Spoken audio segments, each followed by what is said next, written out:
Hi, this is Angel Jones. I love great conversations where life's journey is communicated not only through words, but tones and emotions. Explosive expressions that allow you to feel what they felt and learned.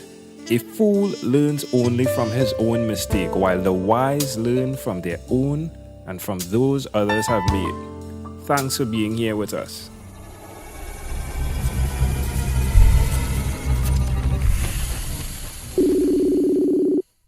Good morning, Lesley Pyne. Well, good day, because you're in the UK. That's true, yes. All right, well, good day.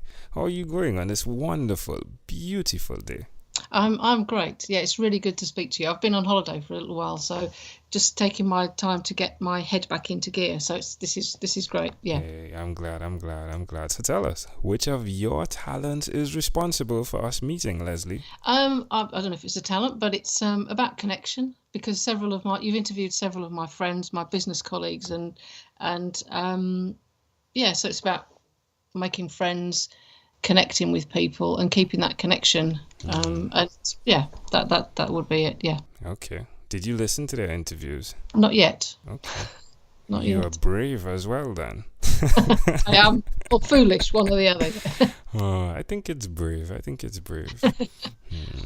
So who did you learn this skill from? Because there's some level of braveness that goes with networking, and that we can put that up between extrovert and introvert, and the introvert will tell you most definitely it's being brave. I think my dad, actually. Okay. Yeah, with my dad, yeah.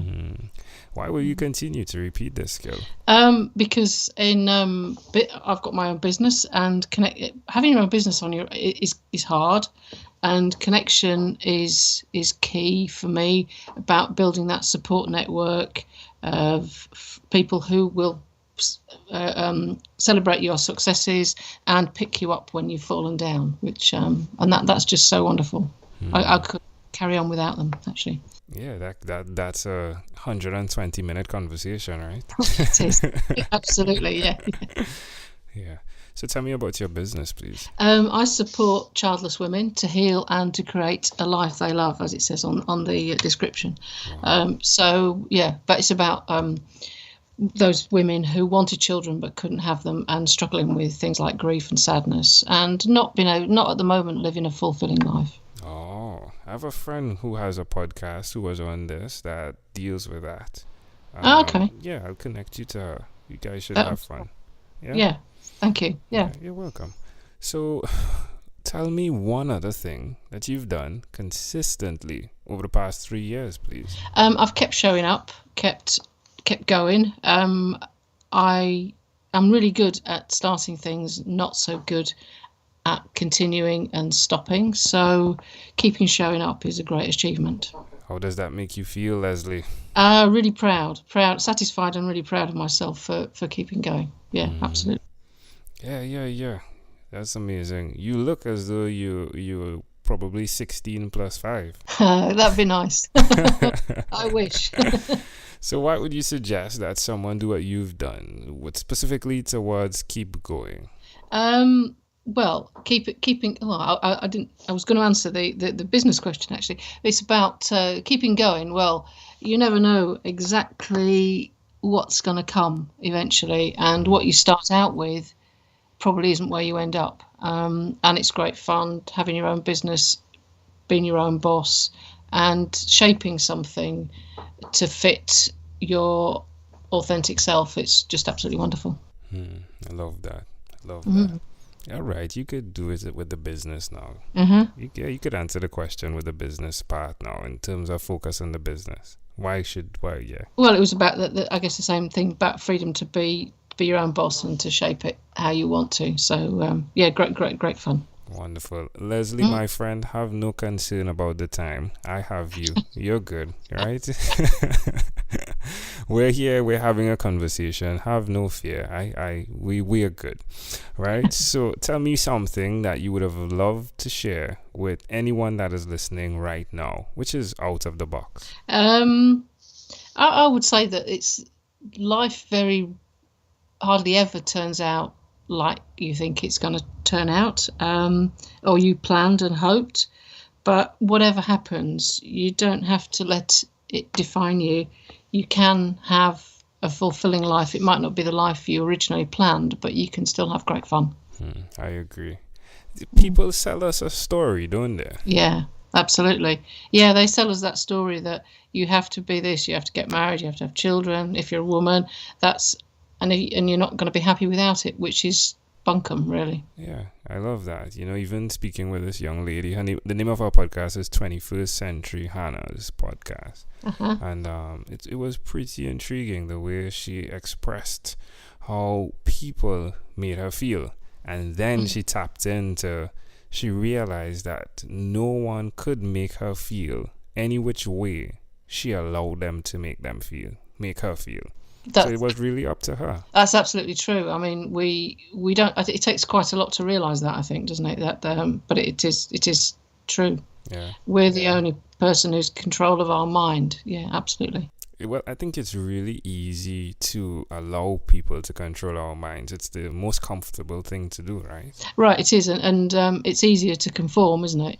To feel that we have to do all of this stuff to be happy, which it's not at all true. I totally agree.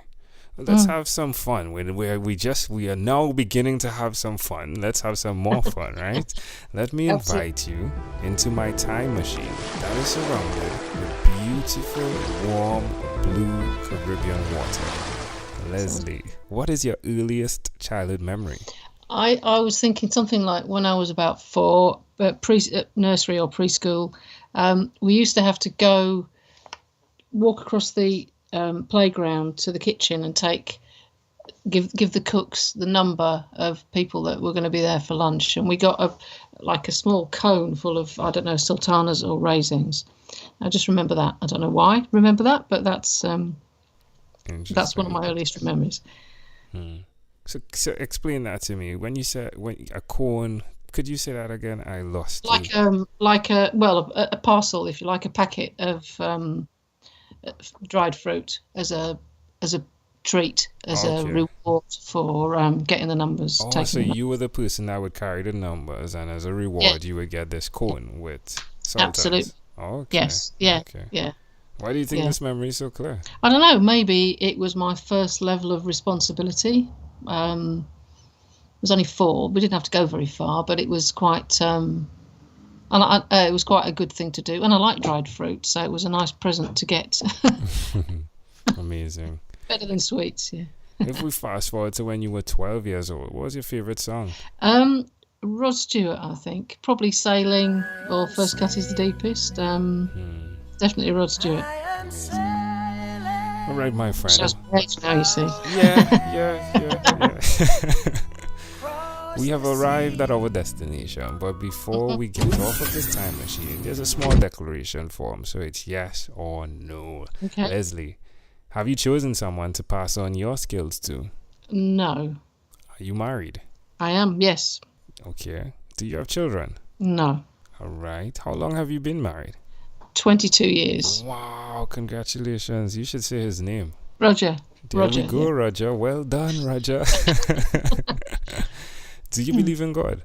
Yes. Do you have an inner circle of friends? Yes, I do, yes. Do you watch TV for more than 3 hours a day? Sometimes. Okay. And what about screen time, the phone and or the computer? Is it more than 8 hours a day or less than 8 hours a day?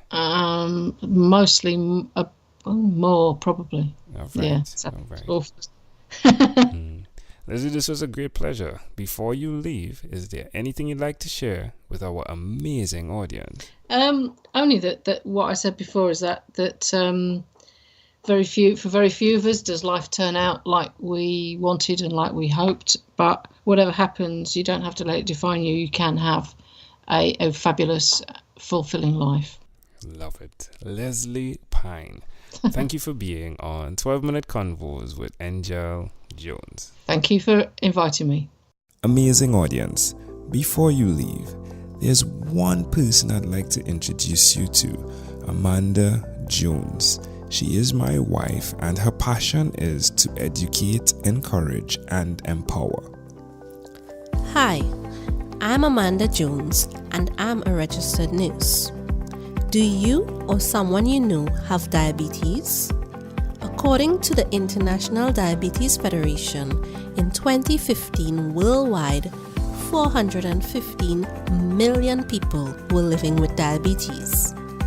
Just as that figure is overwhelming, so too can the effects of diabetes be. So, to help simplify diabetes for both adult and child, I've used rhymes in my books, The ABCs of Diabetes for Children and Poems for Patients, A Focus on Diabetes. At its simplest, rhymes help us to remember. If you, a child or friend, want an easy, reader-friendly way to know about diabetes, then get a copy of these books. For more details, you can go to poemsbyaj.com. That's poemsbyaj.com.